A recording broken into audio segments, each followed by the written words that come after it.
पिया पतिया पटैया पढ़ब कैसे पढ़ब कैसे ओ पढ़ब कैसे पिया पतिया पटैया पढ़ब कैसे नैयर में पढ़े कथिन माई बाबू बर जय नैयर में पढ़े कथिन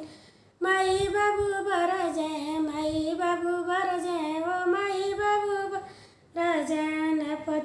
नैयर में पढ़े कथिन माई बाबू बर अरे ससुरा में बोलिया सब कैसे पिया पतिया पटैया पढ़ब कैसे पिया पतिया पटैया पढ़ब कैसे नैयर में पढ़े कथिन भैया बाबू बर जय नैयर में पढ़े कथिन भैया भाभी बर जय भैया भाभी बर जय ओ भैया बर जय नैयर में पढ़े कथिन भैया भाभी बर जय अरे लोगवा के तनवा सब कैसे पिया पतिया पटैया पढ़ब कैसे पिया पतिया पटैया पढ़ब कैसे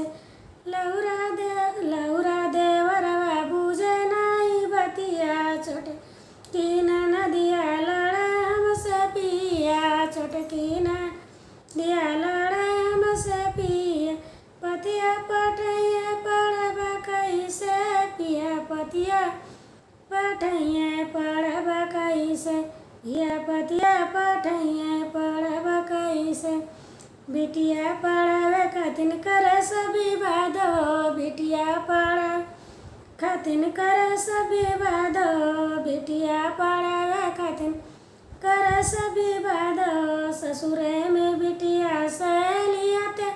चारो ससुरे में बिटिया सहेलिया चारो बिना पढ़े लिखे घर के भोजनवा बनाई कैसे पिया पतिया पटैया पढ़ब कैसे बिना पढ़े लिखे घर में भोजनवा बनाई कैसे पिया पतिया पटैया पढ़ब कैसे पिया पतिया पटैया पढ़ब कैसे।